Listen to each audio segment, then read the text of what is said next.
They all ignored the quiet old woman at the hotel desk, until the maid spoke, and everything changed. Welcome to Whispers of Kindness, where every story is a reminder that even the smallest act of humanity can change a life forever. In the grand lobby of Vienna's most prestigious hotel, the Edelweiss, chandeliers glittered like frozen stars and marble floors echoed with the calculated steps of the world's elite. It was a place where appearances mattered more than names, and names mattered more than character. On a rainy Thursday morning, an elderly Japanese woman entered, dressed in a simple navy kimono embroidered with soft sakura petals. She moved with the grace of someone raised in tradition, yet the hotel staff barely looked up. At the reception counter, she stood quietly, speaking in gentle English, pausing between phrases as though trying to find her way across a language bridge that no one seemed willing to cross. The concierge, polite but clearly flustered, kept repeating, "Name? Passport? Reservation?" a little louder each time, as if volume could make up for clarity. Behind her, the line grew, and so did the whispers. "She's probably confused," murmured a guest. "Tourist. Maybe she booked the wrong hotel," chuckled a man in a suit.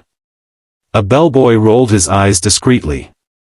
Even in a place meant to serve, assumptions moved faster than kindness. But in the background, near the hallway where maids passed unseen like shadows, stood Amina, a young black woman in a crisp navy maid's uniform, holding fresh towels and a heart full of awareness. She had been working there for 3 years, unnoticed by many, yet she noticed everything. And something about the woman's calm dignity pulled at her heart. It reminded her of her grandmother back in Ghana, gentle, proud, always underestimated. Without waiting for permission, Amina stepped forward, abandoning her cart and walked toward the front desk. "Suma Mason, Tasukmashu ka?" she asked softly in perfect Japanese. "Excuse me, may I help you?" The old woman turned in astonishment. Her eyes filled with tears as she smiled. "You speak Japanese?" she whispered, visibly relieved. "Thank you. I've been trying to explain, I have a reservation." My assistant was supposed to confirm, but perhaps something went wrong. Amina listened carefully, nodding as she pieced everything together. She turned to the concierge and translated fluently. "Her name is Mrs. Yukiko Takamura. She has the penthouse suite booked for 10 nights. She's here as the keynote speaker at the Global Textile Arts Conference. She's the founder of Takamura Textiles, Kyoto's largest silk company." The receptionist's face paled. A few guests froze mid-whisper. One bellboy nearly dropped his luggage trolley. Mrs. Takamura, the unassuming guest they had dismissed as lost or poor, was one of the wealthiest women in Japan, and the visionary behind a cultural empire. The manager arrived breathlessly, full of apologies and urgent hospitality. But Mrs. Takamura only smiled and bowed politely. "No need," she said gently, "the one who saw me, was enough."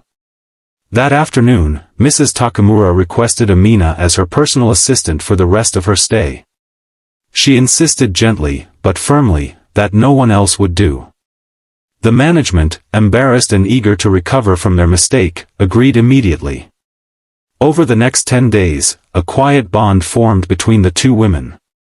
Amina took her on walks through Vienna's art galleries, helped translate at events, and introduced her to local tea houses.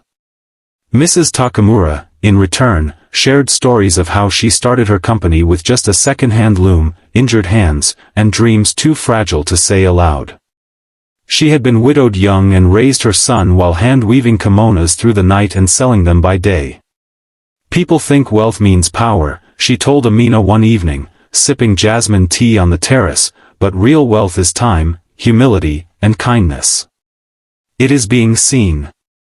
On the 6th night, under a soft yellow sky, Amina confessed, "I've always wanted to be a translator, to travel the world, speak for those who cannot be heard. But my mother became sick when I was 16. I started working right after high school to support my family. Sometimes I wonder if I buried that dream too early." Mrs. Takamura reached into her handbag and pulled out a folded piece of silk. It was a bookmark, embroidered with golden kanji, patience and sincerity. She placed it in Amina's hand. This was mine. I carried it for 40 years. Now it's yours. And I want you to come to Kyoto. My foundation gives scholarships to young women with courage. Consider this an invitation to finish what your heart once started. Amina stood speechless, tears welling in her eyes. But I'm just a maid. Mrs. Takamura smiled, her voice soft but unwavering. No. You are a voice. A bridge between worlds. And bridges are never just anything, they hold up everything. When Mrs. Takamura checked out, it wasn't the marble floors or the 5-star service that stayed in people's memory, it was the way she hugged Amina goodbye in the middle of the lobby, tears on both their cheeks, watched by dozens of people who had once looked through them. A single act of kindness had revealed a hidden story and rewoven the fate of a forgotten soul. A few months later, an article appeared in a Kyoto cultural magazine. It showed a photograph of Amina standing on a stage, translating for an international speaker. The caption read, "From housekeeper to honorary scholar, a voice found across continents." And in the lobby of the Edelweiss Hotel, whenever a new maid joined the team, someone would always whisper the story, never judge a guest by her silence, and never underestimate the girl who speaks softly. She just might change a life. Speech balloon. What did this story teach you about humility and seeing people for who they really are? Backhand index pointing right. Like, share, and subscribe to Whispers of Kindness for more life-changing stories inspired by real human connection. Sparkling heart.